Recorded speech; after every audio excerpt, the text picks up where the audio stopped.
Tudo Pronto. bem? Muito bem, muito bem, muito bem. Mais uma vez estamos aqui nesse nosso Uma Graça de Podcast. Hoje nós estamos aqui com a queridíssima, saudosíssima Marvel Grey, nossa amiga de velhas datas. Não podemos falar de quantas datas, porque senão vai revelar nossa idade, que somos jovens, né? Mas então, Marvel, muito obrigado pelo seu aceite a esse nosso convite. E, como você sabe, nossos espectadores também, aqui os convidados é que se apresentem. Eles se apresentam da maneira que eles desejarem se apresentar. Então, já de cara, fica com você a sua própria apresentação. Muito obrigado. De nada, é uma honra estar aqui com você, Padinho, e com todo o pessoal aqui. Meu nome, como ele disse, é Marvel Gray. Agora é Marvel Gray Gurkey, mas vocês no Brasil nunca conheceram meu marido. Então, eu sou Marvel Gray. Tudo bem. E não sei, eu nasci nos Estados Unidos, meu corpo é dos Estados Unidos, mas meu coração é brasileiro, viu? É isso que eu quero dizer. Mas eu cheguei no Brasil primeira vez em 1966. E eu era só bebê,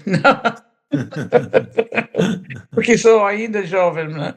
Mas e eu cheguei lá na área de São Paulo e eu estava indo realmente para a Argentina. Estava visitando uns amigos. Aliás, não era amigo, era a irmã de uma Bahá'í. Eu me tornei Bahá'í em Indiana. Conhecia uma senhora em Indiana que tinha irmã em São Paulo. E a irmã que ela tinha era Muriel Meisler. Vocês conhecem os Meislers, não? Muriel e Edmund Meisler. E a senhora em Indiana chamava Mildred Holmes. E Mildred era irmã de Muriel. E ela diz: Marvel, se você vai para a Argentina, tem que parar em São Paulo para visitar minha irmã. E eu tenho essa mala que quero mandar para ela. E eu disse: tudo bem. Então eu mandei duas de minhas malas para a Argentina, para Buenos Aires, e levei comigo aquela mala dela para a irmã. E parei em São Paulo. E era uma semana mais ou menos que ia ficar em São Paulo. Bem, a história era diferente, né? Nunca saí do Brasil. Mas eles disseram para mim: bem, vamos começar no começo, porque eu era Bahá'í bem nova, não conhecia muita coisa, não sabia muito sobre a fé, só que para Você não mim era a nasceu, coisa. Marvel, você não nasceu em família Bahá'í, não, né? Não, não, não. E até hoje ninguém da minha família é Bahá'í. Eu sou a única. Eu tenho uma irmã que é bem interessada, mas ainda não, não fez o passo para aceitar a fé. Mas aceita Baha'u'lláh e aceita Abdu'l-Bahá. Só que não pode, não sei, não pode tomar esse passo para inscrever e ser Bahá'í, né?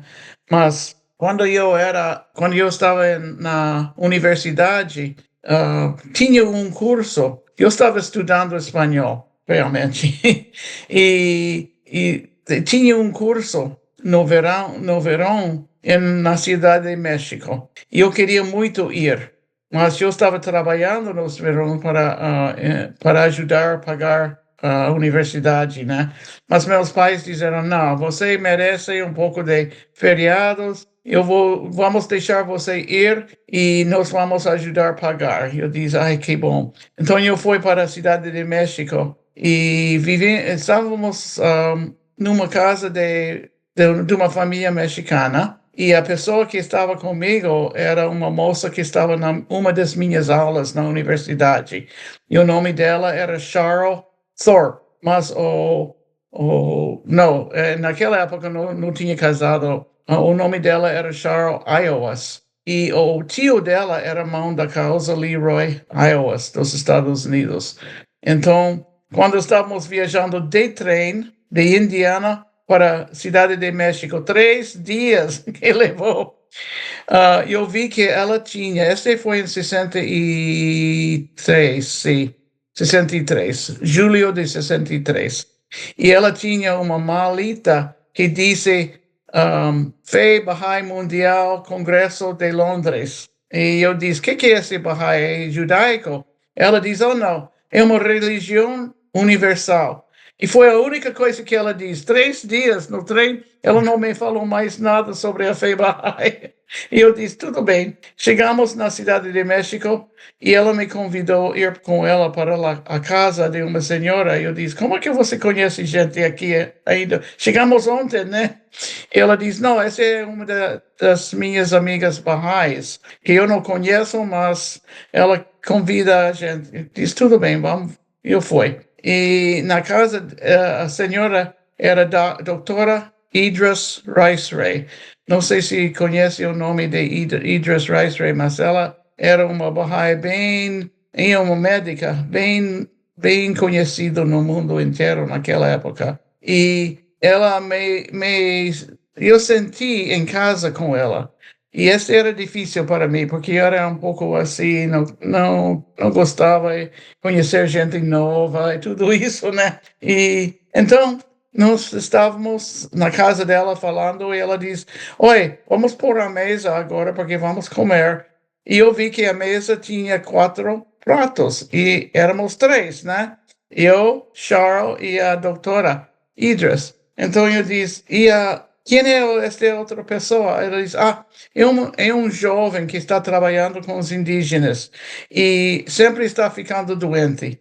E é muito jovem, eu sou muito velha, então não há problema que ele fique na minha casa para eu cuidar dele, né? E este era o Rupert Dunbar, Nossa. que mais tarde era membro da Casa Universal de Justiça, não? Então eu tinha esses 3 Bahá'ís e eu não podia dizer que não, mas quando falaram sobre a revelação progressiva, este para mim era sempre uma questão na minha vida, como se Jesus chegou e as pessoas que não conhecem Jesus tinha perdido uma coisa ou sei lá, e eu nunca entendi se eram nascidos antes de Jesus, qual é a culpa deles? Eles não podiam conhecer Jesus porque nasceram cedo demais. E eu sempre achei estranho esta coisa, né? E depois, quando eles explicaram a revelação progressiva, para mim, foi uma luz que acendeu. E eu sabia diretamente que esta era a verdade. Mas voltei para a universidade porque meus pais sempre disseram para mim que não fiquem assim envolvido nas coisas, fica com a cabeça baixa, não levanta a cabeça, tudo. Então eu tinha um problema de fazer uma dedicação para uma coisa nova como esta, né? E então me levou quase um ano. Mas depois deste ano eu sabia que era a verdade e eu me declarei Bahá'í em 64 e estava na universidade ainda, estava estudando para ser professora de espanhol, que eu não sei mais falar. Mas então foi assim. Decidi, foi em 65 que eu saí da universidade e tinha que ir para a minha cidade de nascimento, que era Fort Wayne, Indiana. Eu tinha que fazer 6 semanas de prática com outro professor como mentor, sei lá como é que disse. Mas, então, eu fui lá para a escola onde eu era aluno e quando eu estava na escola secundária. Então, eu fiz 6 semanas lá e ele ficou doente. E eles disseram, Marvel, você pode continuar o resto do ano? E eu disse, sim, posso. Esse foi 65. Então, eu continuei e os Bahá'ís de Fort Wayne disseram para mim, Marvel, vamos para a Convenção Nacional. Eu disse, o que é Convenção Nacional? Eu não sabia, né? Então, eles me explicaram um pouco sobre a administração e o que foi convenção, e eu fui. E durante a convenção começaram a falar sobre pioneirismo, ou sei lá, coisas assim. E eu disse, o que é pioneirismo? Eu não sei o que é isso. Mas eu não sei, até hoje eu não sei como é que eu levantei e fui lá em cima para dizer que eu ia ser voluntário para pioneirismo, Ô, porque eu Marta, não lembro. sem querer te interromper, mas de vez em quando a gente vai entrar um na conversa do outro, né? Que é um bate-papo, né, entre dois amigos queridos. É, Mas eu acho interessante até agora esse pedacinho da sua vida, porque mostra para esses nossos espectadores que é assim que um Bahá'í se forma. É aos sim, poucos, né? Quer dizer, muitas vezes a gente ensina a fé para alguém, aquela pessoa até aceita os ensinamentos e a é, gente espera que aquela pessoa no dia seguinte já saiba tudo, sim. sendo que nós mesmos não sabemos tudo, né? E quer que Não, o outro saiba, né? Então, essa paciência que todos tiveram com você e que você depois teve com os outros é muito importante nessa caminhada, né, de um é Bahá'í. sim. Mas você não falou o nome do papai e da mamãe. Como é que era o nome deles? O nome da minha mãe era Sarah Gray, Sarah Miller Gray, e meu pai era Eugene Gray, e foi com o nome de Jean. Tudo bem. E eu tenho duas irmãs, Marilyn, que é o bebê, e Marty, que é um pouco mais jovem do que eu, e um irmão, Steve, que é o mais velho dos três. Graças a Deus para ele, porque era o único rapaz, mas era graças a Deus o mais velho, então tinha um pouco de poder com três irmãs, né? Era difícil para ele. Muito bem. Mas então você estava indo para a convenção e falaram sobre pioneirismo. E aí? E aí, e aí eu levantei e fui lá em cima do palco, se disse? Como é que disse? É? Palco, no É tudo palco. palco, no palco. Eu estava dizendo, o que estou fazendo aqui? Eu não quero sair do meu país, eu não quero fazer nada disso, né? E depois eu tinha uma entrevista com a senhora do comitê de pioneirismo, que eu não me lembro o nome dela, mas era uma moça, uma senhora bacana. E ela disse para mim, então, Marvel, você tem umas línguas que você fala? Eu disse, bem, estou estudando espanhol. Ah, tudo bem, tudo bem. Nós precisamos de pioneiros. Você tem um país onde você quer ir? Eu ia dizer, sim, casa. Eu não quero ir para nenhum país fora de casa, não. Mas eu não sabia o que dizer. Mas essa amiga, Mildred, em Indiana, ela tinha uma amiga em Panamá. E eu disse, talvez Panamá, porque pelo menos eu quase conheço alguém lá, não? Então, eu disse para ela, Quase Panamá, tudo. e a cara dela fez. Eu disse, o que tem problema com Panamá? Ai, Marvel, temos tanta gente em Panamá. Precisamos de gente em outro lugar. E eu disse, que outro lugar? Que você pensa de Argentina? Eu disse, Argentina? Como é que você pode ficar mais longe dos Estados Unidos do que a Argentina, não? E quando eu fico nervosa, eu acho que tenho ainda, eu ia fazer coisas doidas, não? Dizer coisas assim malucas e tudo isso, né? Então eu disse para ela, Argentina? Quem é que eu conheço na Argentina? Não. E ela diz, bem, Hooper Dunbar e sua esposa estão na Argentina. E eu disse, Hooper, oh meu Deus do céu, Hooper Dunbar foi ele que me ensinou a fé e ele está na Argentina agora, não está mais em México.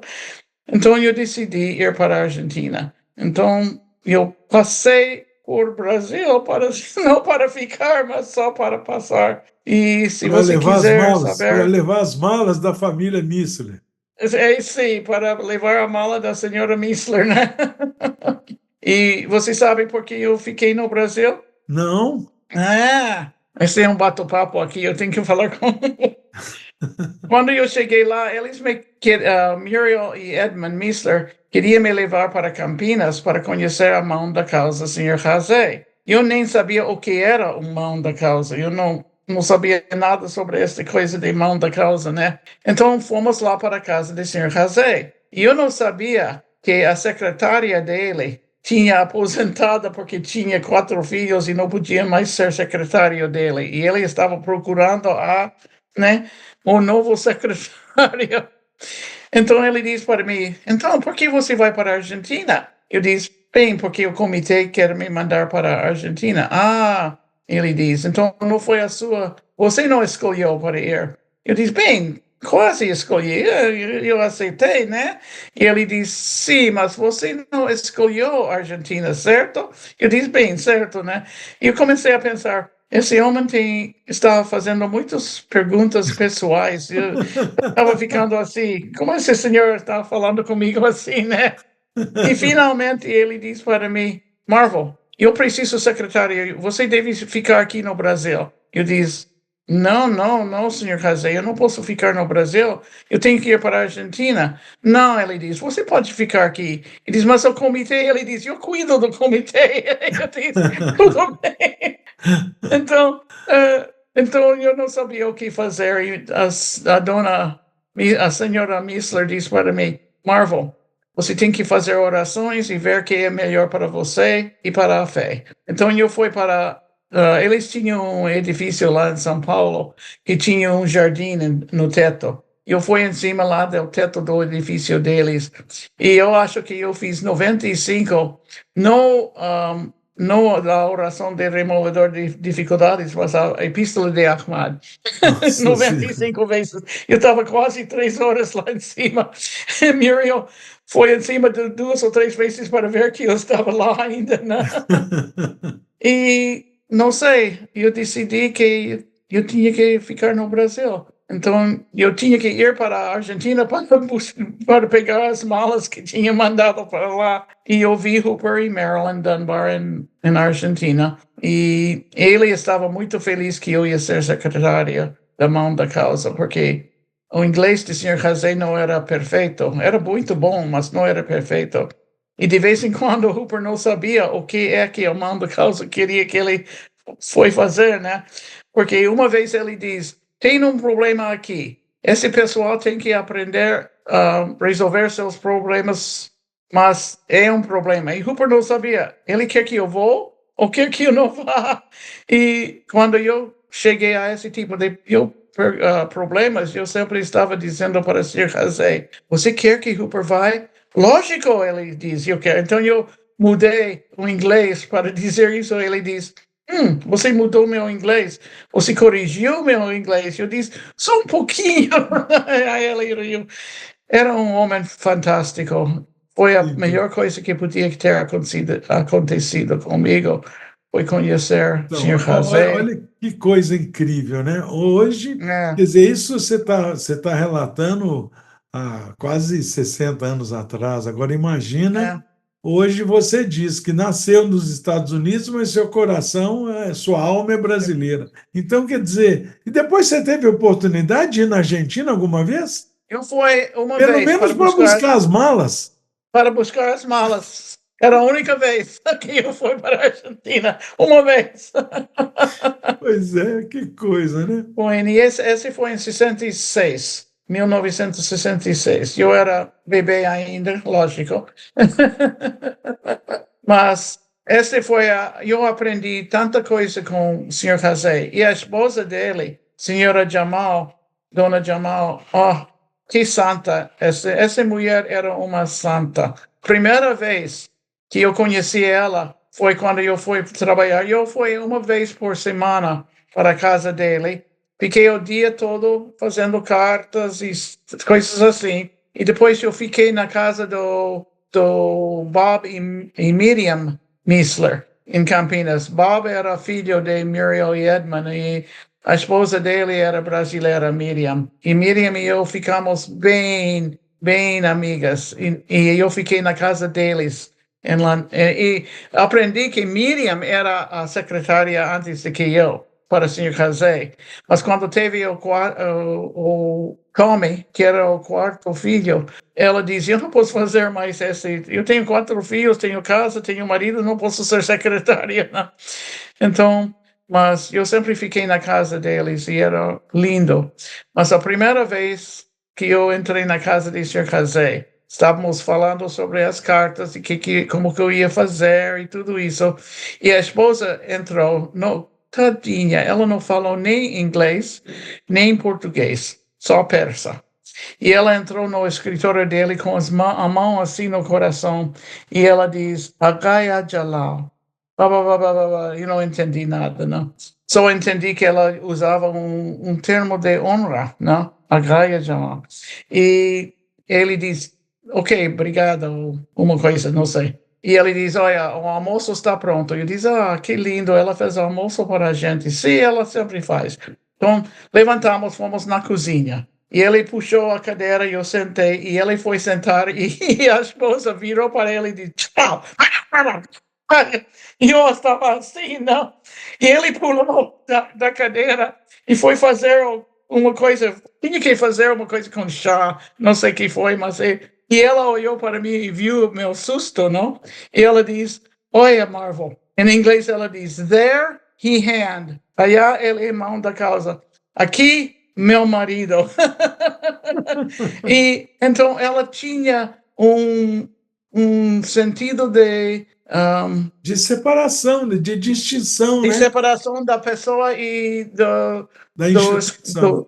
sim, sim. Então eu fiquei muito, eu adorei esta senhora. Ela era realmente uma santa. E ele não podia ter feito o que ele fez sem ela. Eu tenho Essas, certeza. essas pessoas, sem dúvida, essas pessoas, esposas de É, irmãos da causa, de conselheiros, de instituições, de uma forma geral, né, quando é o indivíduo que representa, são pessoas também muito especiais, porque se elas não apoiam, elas se tornam um dificultador, né? Elas sim, se tornam pessoas que é mais um problema a ser resolvido, né? sim, Então, mas se são pessoas como essa senhora que você está contando um pouquinho da vida dela, se torna um bálsamo, né? Se torna uma pessoa, um apoio. E essas sim, pessoas também são muito especiais porque vivem uma vida que a gente poderia até dizer que nem é uma vida dela. Ela vive a vida é, dele, né? Porque ele é sim. uma vida, um mão da causa, um conselheiro, É, é uma vida de dedicação, a gente pode dizer que 100% exclusiva para o crescimento e desenvolvimento da sim, fé, né? Se ela sim, não acompanha, realmente, bom, vai causar sofrimento para os dois, né? sim, sim. E é difícil para os dois, mas especialmente para ela que não falava nem inglês, ir para um país onde ela não entende a língua e graças a Deus que tinha alguns barrais persas na comunidade que podia fazer um pouco de companheirismo, né, para ela. É. Mas ela era Ela realmente nunca aprendeu português, Marvel? não. E sabe, o inglês dela também era muito, muito pequeno, muito pouco. Muito limitado. E limitado, bem limitado. Mas ela tinha dito para mim em inglês, lá, ele, mão da causa. Aqui, meu marido. O que ela precisava aprender a falar, ela aprendeu. É, sim. Mas desde aquele dia, eu tinha um respeito tão grande para ela. E eu adorei ela. Eu comecei a aprender um pouco de persa. Eu tinha amigos barrais me ensinando algumas coisas. E um dia fomos para a cozinha e ela diz uma coisa que não entendi. E ele diz: não, hoje temos carne, então Marvel não vai precisar de pão. E eu ri. E ele diz: Você entendeu isso? E eu disse: Mais ou menos. Ele diz: O que eu falei? E eu expliquei para ele o que ele diz. Ele diz: Ai, temos que ter cuidado, Jamal, porque Marvel agora está começando a entender o que estamos falando. Isso mesmo, isso mesmo. Mas foi Incrível. bom. E você ficou quantos anos, Marvel, como secretária da Mão da Eu Causa? estava lá desde 66, no fins de 66, até ele saiu em 69. Eu, 60, se acho foi 69 quando criaram este novo Corpo Continental de Conselheiros e eles tomaram conta então do trabalho que o Sr. José estava fazendo na América Latina, América do Sul, aliás. Sim. E quando o Corpo Continental de Conselheiros era formado em 68, depois as mãos da causa eram livres para viajar para todo mundo, viver onde queriam e tudo isso, né? Então, ele saiu do Brasil, eu acho que foi 69. Uhum. A Assembleia Nacional sabe dessas coisas, eu não me Sim, lembro claro. dados Todas exatamente. todas essas instituições que você está mencionando, Mãos da Causa, Corpo Continental de Conselheiros, Sim, são instituições, a gente sempre de vez em quando dá uma contextualizada, porque tem sempre gente nova assistindo o nosso Uma Graça de podcast, e é bom que saibam, né, que são pessoas que representam instituições, né?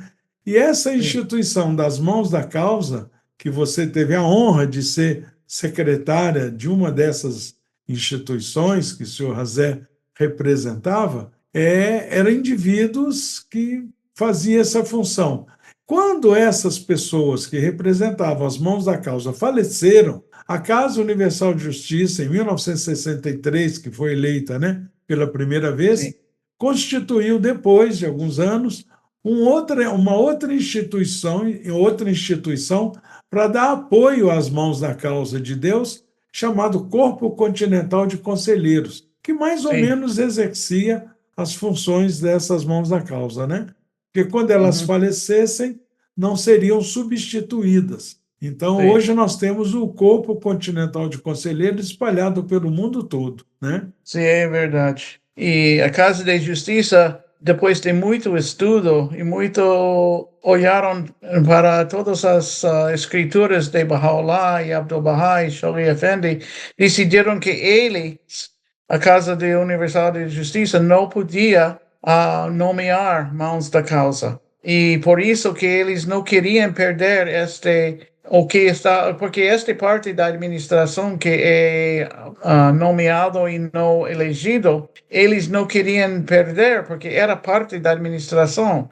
Então, eles estudaram muito para ver como é que podemos expandir este ramo da administração. E uma vez que não podem ter mãos da causa mais, eles então formaram este corpo continental de conselheiros que faz, não tem a mesma estação, vamos dizer, da mão da causa, mas tem a mesma, o mesmo trabalho, vamos dizer, as mesmas funções É. das mãos da causa. E então, e fizeram um em cada continente no começo. E um na América do Sul, um na América do Norte, África, Ásia, tudo isso. E Sr. Dunbar era membro desse primeiro Corpo Continental de Conselheiros da América Latina, da América do Sul. Sim.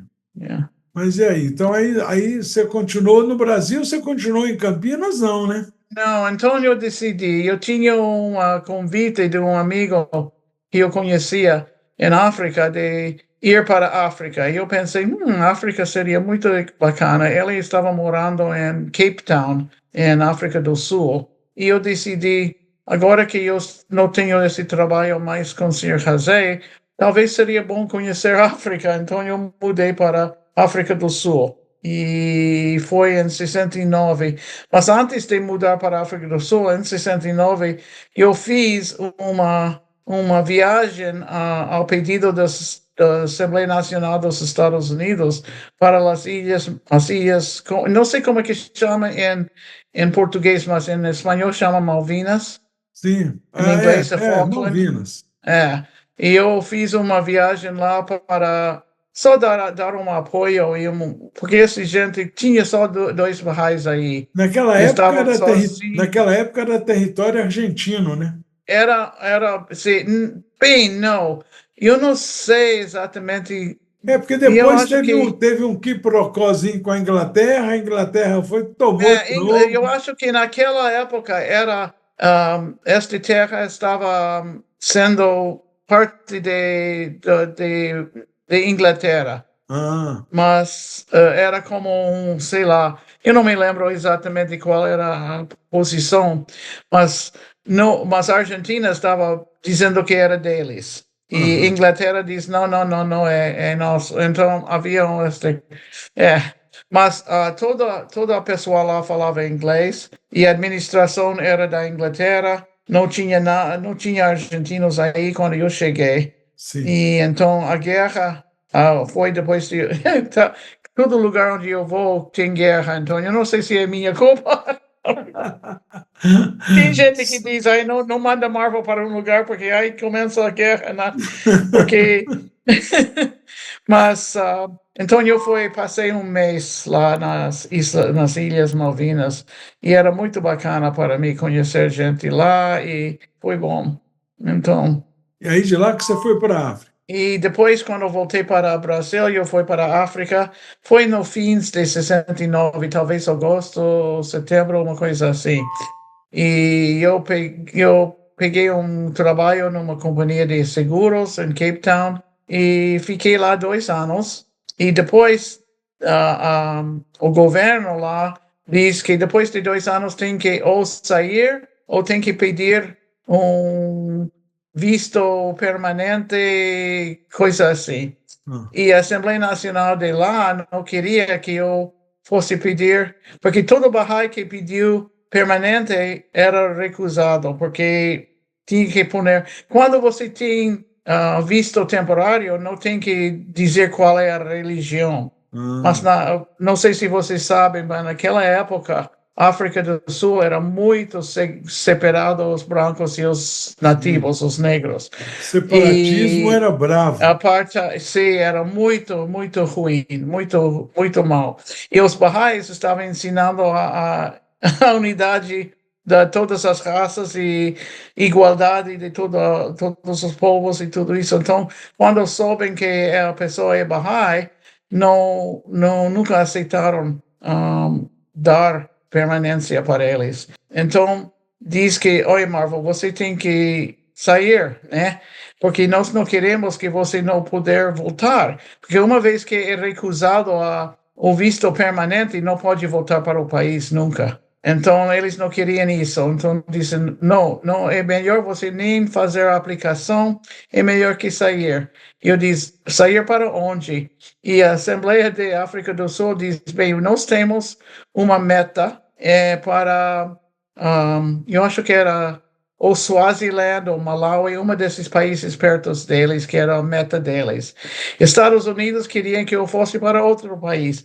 E o Brasil diz, não, tem que ir para Angola, porque Angola precisa muito pioneiros. E eu disse, não importa o que eu fazer, eu vou desobedecer 2 Assembleias Nacionais para fazer uma Assembleia Nacional feliz, né?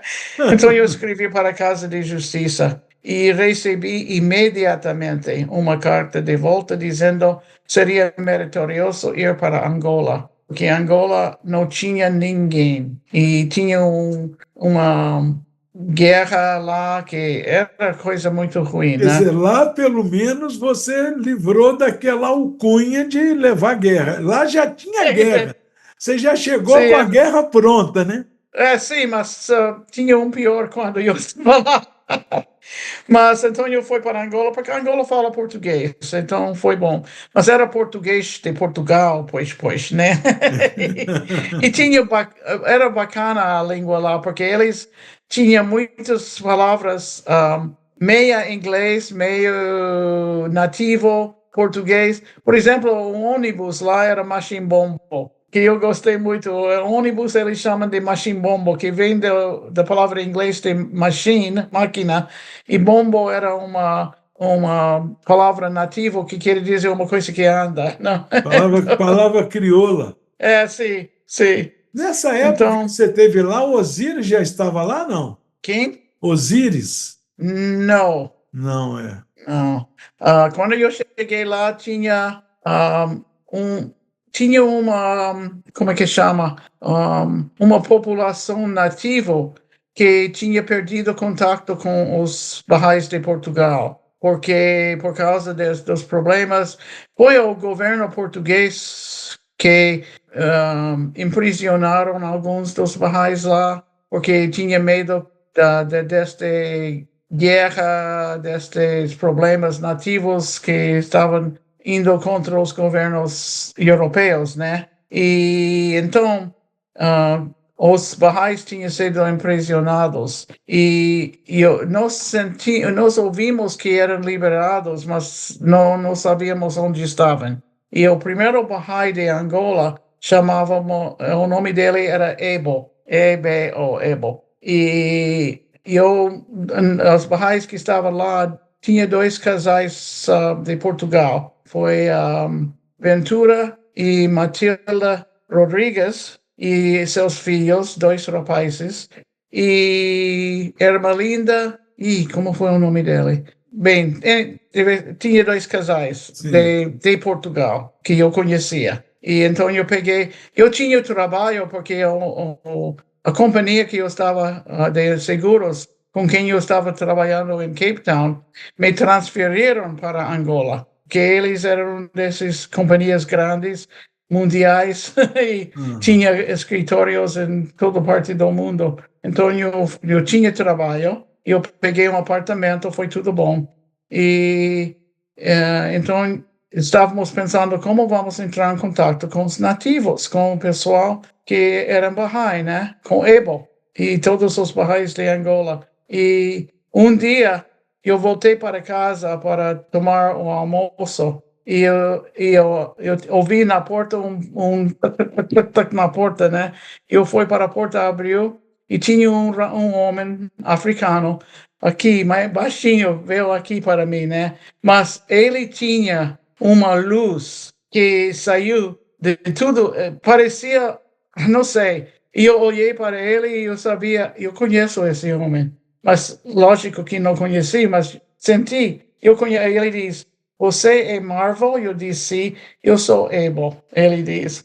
E foi um Bahá'í em Moçambique que ouviu que tinha pioneiro que chegou lá da África do Sul. E ele falou com o pessoal na África do Sul, pegou informação sobre meu nome, onde eu morava, e ele foi buscar os Bahá'ís. Então, através dele, conhecemos a comunidade inteira Bahá'í, que eram firmes, ficaram isolados, mas firmes na fé de Baha'u'lláh. Eu chorei tanto. Eu convidei, faz favor, entrar. Comemos um almoço de não sei o que foi, e batemos papo, tudo durante eu estava atrasado, voltando para o trabalho, mas não importava para mim, né? Mas Abel foi uma coisa magnífica. Ele era um homem tão firme na sua fé, estava não sei quantos anos na prisão por ser Bahá'í. E uma vez o pessoal lá, foi um coronel que estava encarregado da prisão, diz, olha, se você promete não falar sobre este fé Bahá'í, eu posso deixar você livre. E ele diz, seria bom se você me deixa livre, mas eu não posso prometer que não vou falar de Baha'u'lláh, porque vou. Então ele não foi soltado até o governo mudou um pouco e liberaram todos esses prisioneiros políticos que eles chamaram, né? Políticos e religiosos. Então, mas homem firme. E os outros Bahá'ís. E naquele período era muito complicado as reuniões Bahá'ís, porque com certeza deveria ser proibido, né? Muita aglomeração. Foi proibido e porque foi o governo velho de Portugal que era muito o pessoal tinha medo de perder poder, eu acho, e eles estavam assim tão estritos com tudo, não queriam ninguém que era diferente, não queriam pessoal falar de unidade, não queriam nada disso. E então quando eles ouviram que tinha este grupo Bahá'í que estava começando a agir, né? Que agitamos, que eles disseram, mas não era, que estamos reunidos juntos. Portugal não tinha muito problema com mistura de raça, mas tinha problema de mistura de classe, que eles decidiram que era pobres aqui, ricos ou médios aqui não se podem mexer porque este não é bom, né? E então eles não entenderam porque nós estávamos tantos amigos e fazendo reuniões e piqueniques e tudo isso com pessoal de classe diferente, né? Que esse foi o problema. E então eles me chamaram no escritório do governo e disseram que eu tinha que sair de Angola. E foi naquela época que eu tinha esses grandes guerras lá na África do Sul contra os europeus, né? E foi naquela época que mudou tudo e estávamos mais ou menos cortados da comunicação e tudo, porque era muito... É outra guerra que Marvel estava no meio. E finalmente eu tinha que sair, porque a Casa de Justiça achou melhor que eu não ficasse nessa, porque era muito problemático, tinha muitas coisas acontecendo. Eu queria ficar, eu não me importava, eu queria ficar. Mas aí tinha o problema de uma branca estrangeira que não funcionava, que não era parte do país deles, né? Sim. Então havia muitos problemas com isso. E um dia os Baha'is, este foi uma memória que nunca vou esquecer.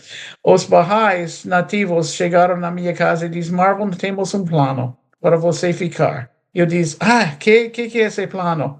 Olha, você sabe que nós temos um irmão que é um pouco doido, né? Mas então ele nunca casou porque ninguém queria casar com ele. Vamos dizer que você é a esposa dele, você muda na minha casa e viver com minha família, e vamos dizer que você é a esposa de João, e você pode ficar. Eu disse: esse é um grande plano lindo, mas vocês esqueceram de uma coisa. E eles dizem: que eles esqueceram? Eu disse: essa pele aqui, ela é branca. Eles tinham esquecido da cor, e eu estava tão tocado do coração que eles tinham esse plano, que eu ia ser escondido na comunidade preta lá, né? Por esse branco que eu sou, né?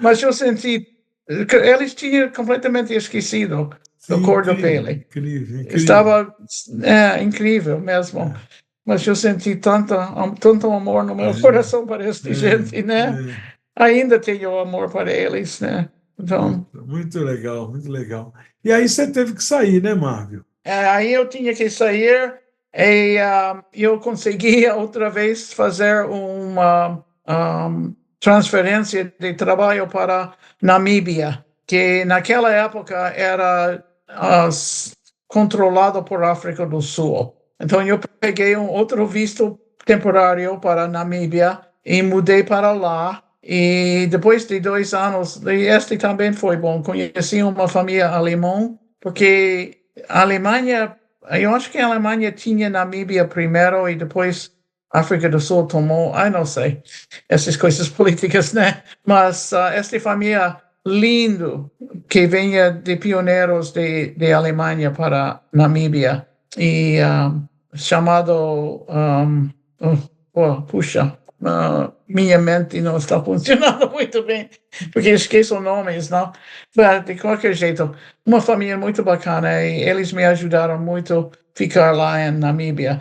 E depois de 2 anos, queriam que eu outra vez fazer a aplicação para visto permanente, né? E a Assembleia Nacional diz: ok, vamos tentar, porque em Namíbia talvez não vai ter tantos problemas como aqui na África do Sul. Então eu fiz a aplicação e foi rejeitado. Hum. E não rejeitado sem dizer a razão. E o homem que estava lá no escritório, ele disse para mim: eu não entendo isso. Eu não entendo por que vocês rejeitaram. Você até fala nossa língua, você tem um trabalho bom. Eu vou pedir. Eu acho que era um erro. Você, tudo bem se eu posso ver qual é o problema? E eu disse: sim, pode ver, mas eu sabia qual era o problema, né? Que eu era Bahá'í. Mas e depois ele diz: eles não querem dizer para mim por quê. Eu estou tão triste que você tem que sair de nosso país, né? Então, Coisa, né? Que coisa. e foi então que eu voltei para o Brasil. E este foi em 76. Quando era a conferência em Bahia? Foi em 77. 77. Eu voltei para a conferência em Bahia. E aí eu fiquei 1 mês ou 2 com os mistos em Rio de Janeiro, porque eles mudaram para Rio. E depois eles disseram: por que você não vai ajudar Sérgio Ian Couto lá no Salvador. sede sim, no Instituto Bahá'í de Bahia? E eu disse: esse seria bom. Então foi aí que eu conheci você. E Pistolin, É. e Janjon, e Jorge, ai, mas tanta gente, né? Aneli, e Angélica, puxa, tanta gente que são irmãos meus agora. Essa gente agora, Marvel, que você mencionou, todo mundo é importante. Acabou, Pistolim já era, é Gabriel, Eu sei, Janjão mas... já era, é o Alisson,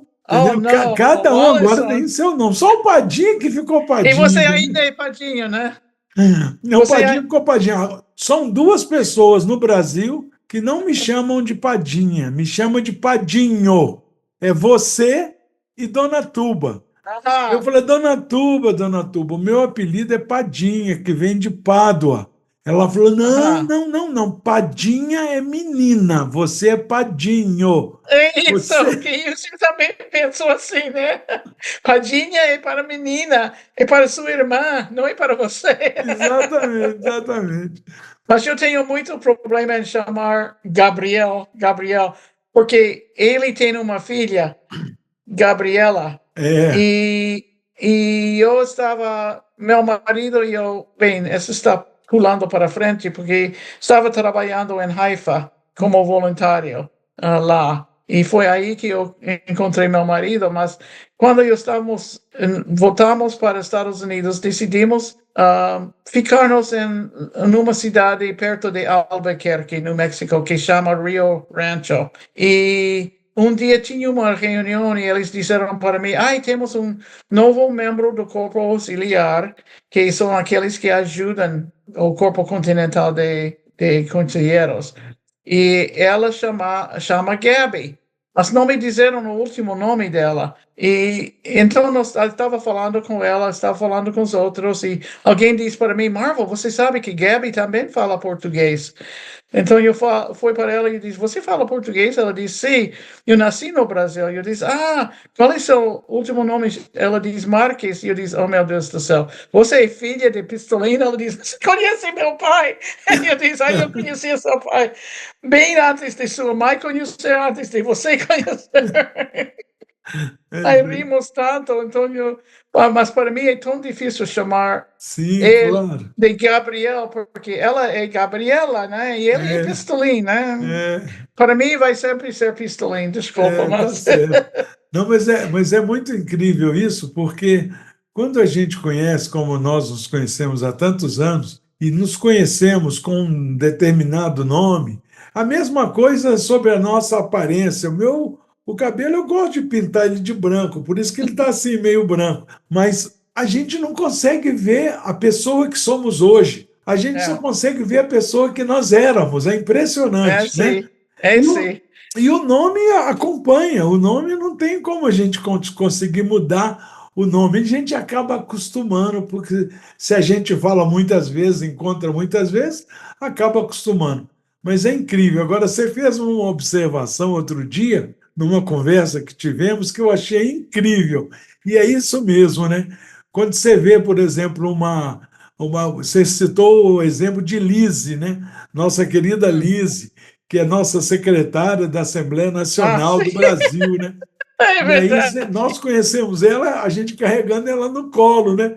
E aí quando você É, olha para ela, fala, como é que essa criança é secretária da Assembleia Nacional? E aí eu mostrei, eu não sei se eu cheguei a mostrar para você, nós temos uma foto quando o Rafael, o meu filho caçula, era criança, quase bebê, devia ter hum, um ano e pouco, 2 anos, ele estava começando a querer andar e ele está assim, meio que engatinhando na sede Barraia aqui de Mojimirim, e do lado dele, sentado numa cadeira, está o Jorge Guerreiro. E ai, aí o ai, Jorge Jorge. brinca um pouquinho com ele assim, aí nós tiramos uma foto.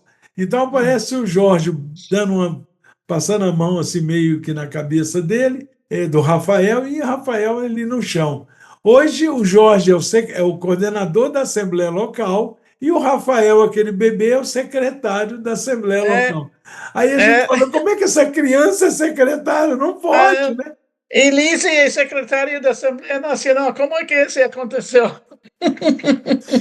Exatamente, É sim, exatamente. porque é pior se a gente não está no lugar quando estão crescendo. É, Porque eu tinha saído do Brasil em 81, Então, a idade que todo mundo estava em 81 ficou fixo na minha mente, né? E a Clarinha, a filha de Anne e Sérgio, ela tinha 3 anos quando eu conhecia pela primeira vez. Tinha 8 quando eu conheci. Da última vez que eu vi Clara, ela tinha 8 anos. E agora ela tem filho de 24 anos. Ela tem filho que está mais velho do que nós estávamos naquela época, Então, né? E eu não posso.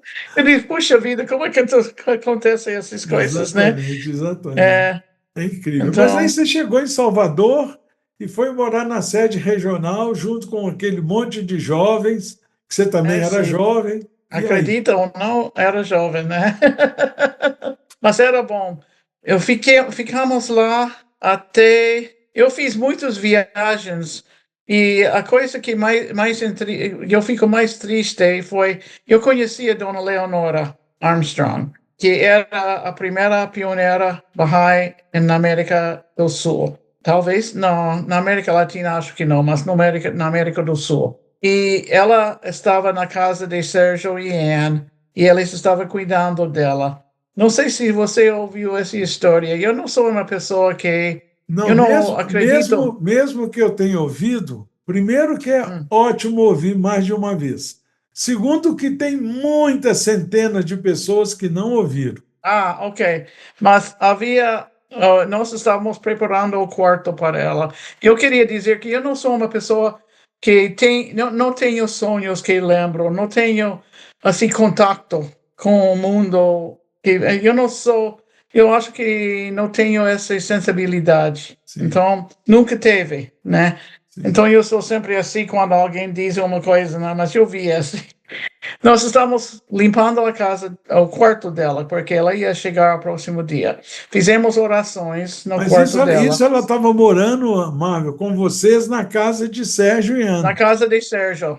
Foi Isso, na casa de Sérgio e Anne, que estavam perto do instituto. Não estava no instituto, mas estava perto. Eu não me lembro o nome da rua, mas de qualquer jeito, nós estamos preparando este quarto para ela. E tinha esta foto de Abdu'l-Bahá, que era linda, só um papel. Igual aquela que está atrás de você, mas sem moldura. Era sim, só papel de foto. essa E aqui. botamos sim, e botamos na parede acima da cabeça da cama. E limpamos o quarto, saímos, fechamos a porta, fomos tomar café, estamos batendo papo e ficou assim um pouco escuro. A noite chegou e Sérgio olhou para o quarto dela e disse: Quem deixou a luz acesa no quarto de Dona Leonora? E olhamos, não sei. Então ele foi para apagar a luz e a porta não queria abrir. Eu fui, tentei abrir a porta não queria abrir. Ele diz: Puxa vida, não tem chave para esta porta. Não sei por que não abre. E todo mundo na casa estava tentando abrir esta porta e depois apagou a luz lá dentro e a porta abriu. E eu disse, Sérgio sempre tinha, oxente, né? Ele diz, oxente, o que está acontecendo aqui? Então, nós entramos no quarto, acendemos a luz e lá, naquela fotografia de Abdu'l-Bahá, tinha como brancura tudo ao redor, como a luz tinha queimado ao redor do foto dela, e todos nós olhamos um para o outro e ninguém queria acreditar que isso aconteceu. Mas nós achamos que foi o concurso do alto que vinha no quarto de Dona Leonora para abençoar que foi o lugar final da vida dela, né? E eu choro quando eu penso nisso, porque eu não acredito que essas coisas acontecem, mas eu estava lá e eu vi, e eu sei que aconteceu, né? Então, Essa você não pode deixar de acreditar, né? foi interessante, né? Porque ela tinha uma estação, ela era uma rainha entre. Nós já gravamos, Marvel, nesse programa, Uma Graça de Podcast, mais de 70 com essa oitava temporada, mais de 70 episódios. E mais de Hum, 90 pessoas passaram como convidados para relatar suas experiências e ficar registrado como você, que está nos honrando aqui com a sua presença, com suas histórias. Todos. Sempre serve a experiência de todos. É muito impressionante. Serve para alguém. Às vezes termina um episódio como nós sabemos, o episódio é gravado, não é ao vivo, e aí quando nós mandamos para o editor, e o editor é que determina quem é o primeiro, quem é o segundo, em função da edição, né? É, E todos os episódios nessa 8ª temporada vão ser divididos em duas partes, primeira e segunda parte. Antes, até a 7ª temporada, a gente só dividia em duas partes quando era casal. Quando era um indivíduo, como é o seu caso, o episódio ia totalmente ao ar com as 2 horas e alguma coisa de gravação. sim. Mas teve episódios que terminou e que nós aqui na equipe, a gente olhava a coisa e falou, puxa vida, esse episódio teve assim poucas histórias, né, que pudesse... Então, a gente fazia algum comentário assim que aquela pessoa, eu conheço eles, eu conheço todos, né, que a gente convida, É, eu sei que aquela lógico. pessoa tinha mais contribuição a dar, não sei por que ela esqueceu de falar tal assunto, tal assunto. E então eu acho que o episódio dela podia ter sido melhor, vamos dizer assim, sem querer Hum, julgar, né? Mas é, aquele episódio que eu achava que aquela pessoa podia dar mais, a gente recebe um monte de comentários. Que é, maravilha que aconteceu, que não sei o quê. Então, nós já interessante. chegamos à conclusão de que todos os episódios, todos, servem para alguém, né? É, Servem sim, para é ajudar alguém. verdade. Mas histórias místicas como essa que você acabou de É, contar, eu sei que tem muitos convidados que tinham e ficaram meio que é, acanhados a contar, sabe? Então eu sim, peço até que os demais, os outros que virão para poder participar desse programa, não se acanhem, contem mesmo as é. experiências místicas, né, que E, e passaram. realmente, e realmente experiências místicas são para a pessoa que aconteceu com nós outros, com a gente, né? E era para nós, para entender e para ver. E como eu escuto muitas vezes os relatórios de outra gente, né? E eu penso, quem sabe? Talvez aconteceu, talvez não aconteceu, mas não é importante. O que é importante é que acontece no coração da gente, porque há conexão dentre os mundos. Valhalla disse que há, só que não é uma conexão aberta, não é é uma conexão mística e serve só para a pessoa que tenha experiência desta coisa que acontece, né? Exatamente. Dona Efátia Efterrari falava que, às vezes, quando a gente sonha com figuras santas da fé ou de outras religiões, tem barrais que relataram que sentiram a presença de Jesus. Então, essas É, experiências místicas, assim, com figuras santas, Dona Efátia é, sempre falava que a pessoa que sonha, ou a pessoa que vê, ou a pessoa que sente a presença, não é por merecimento, é por misericórdia de Deus, porque aquela sim, pessoa estava precisando passar por aquela experiência para é, fortalecer a sua fé, para fortalecer sua coragem, enfim, para aumentar o poder da sua alma, né? Porque afinal é, é só isso que é, de sim. fato conta, né? Mas, ô Marvel, naquele período da Bahia, ou qualquer outro período que você já relatou, você já passou por meio mundo aí, você já esteve na África 2 vezes, em 3 países diferentes, voltou, já esteve nas Ilhas Malvinas, voltou. E você lembra de alguma experiência quando você ensinou a fé para alguém? Continua na parte 2.